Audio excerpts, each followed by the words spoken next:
Ashama harka fuunee kabajamtoota hordoftoota beetii tuubii jalatti kan argamtan warra biyya keessaa fi biyya bakkee kan jirtan hunduma keessaniif nagaa waaqayyoo waaqa jiraataa isiniif haa baay'atu akkam jirtu nagaa keessanii nagaa gootti aansuudhaan viidiyoo kana daawwachuun dursatti laayik, sheer, koomentii naa godhaa.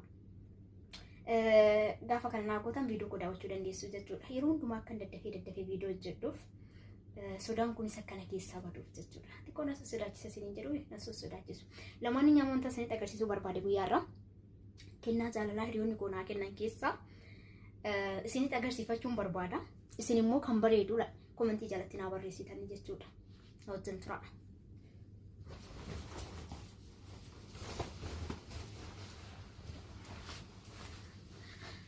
Kennaa jaalalaa kan koo keessaa inni tokko kanaadha. Maqaa Yesuusi.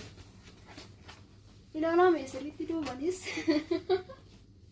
keessa mul'atu dhugaa. Baay'ee furdaadha. Kana fakkaata. Kennaa jaalalaa. Kana kennaa jaalalaa hiriyoota koo keessaa odoon ta'in madaamii kootu naa kennee kana. Kan hiriyoota kootillee amma isinitti agarsiisa. Garuu kana kennaa madaamiin koo naa kenniiti. Mee warra akka kootii biyya galuudhaaf yeroo biyya galuudhaaf qophooftan jechuudha. Wanta gootan, wanta bittan yookaan immoo wanta hojjetan hundumattuu kan garaa sana gaabbaa'u jirtu ani dhugaa waan an godhisu waan an dhiisisu wallaalee egaa biyyan galuudha hundumti keessaa musliimoon warri taatan immoo du'aa naa godhaa irratti dursi warri taatan immoo rabbiin keessaan waaqayyoon naa kadhadhaa gooftanis naa eebbisu mee kan biraa waliin laalla akkamiin bareeda ani jaaladheen jira dhugaa.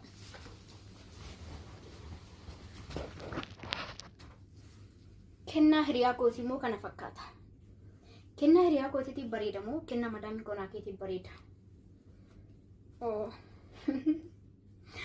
Rabbi foon lachuu jaaladheen jira. Yeroon immoo rooba qorraa karaa biyya keenya. Naa kennaa goddanyoonni koo kan immoo hiriyaan koonaa bitte keessaa kana fakkaata. Oh my god, waaqayyo nama akkatti isin jaalatu isiniif haa laatu. Duuba nama akkana fakkaata xiqqoo kun natti guddata fakkaata yaa. Kana lakaas yoon kaawwadhe baay'ee bareeda jedhee naftii godhadha.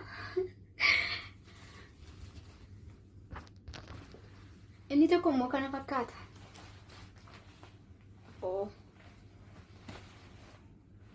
Akkam jaalattanii jirtu? Ani jaaladheen jira garuu hundumaa natti bareedee jira. Oh my god. Koomentii jalatti naa barreessaa warri jaalattan.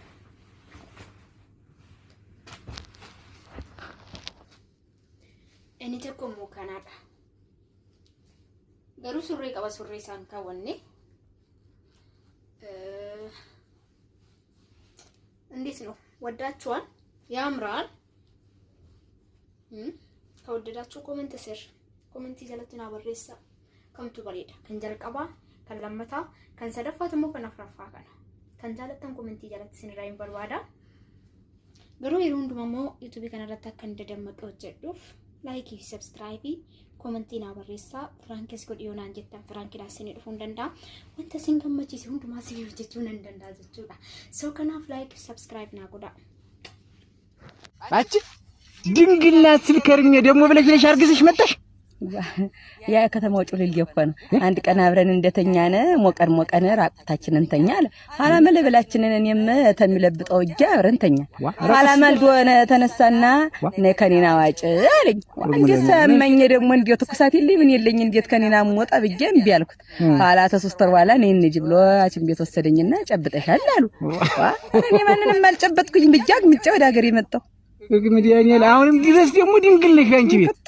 ይግዲያ ወገል ነኝ ቢጥም ፍቅርሽ ልቤን ቀስቶ ፍቅርሽ ልቤን ገዛ ያው ባንቺ ፍቅር እኔ ወንኩ በስባሳ ትላንት ማታ እኔ ላንቺ ተደውሎ አንቺ ገሩ ስልካ ኢትዮጵያ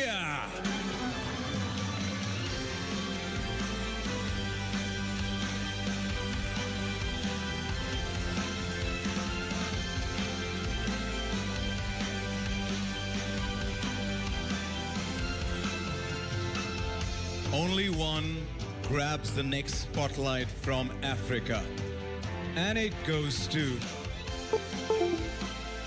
Namibia.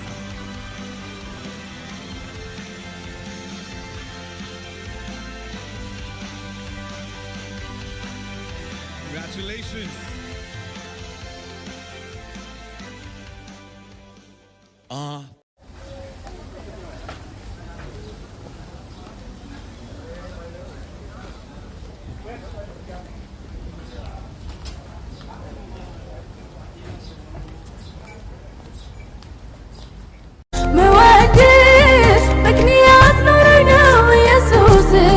ማነባው የገባኝ ገብቶኝ ነው የማለት እገረማለሁ ዝምብዬ እደነቃለሁ በሕይወቴ ዛሬም በአሜን መኖሬ ትውስ ሲለኝ ትላንቴ እገረማለሁ በሕይወቴ ትውስ ሲለኝ ትላንቴ እደነቃለሁ ባባ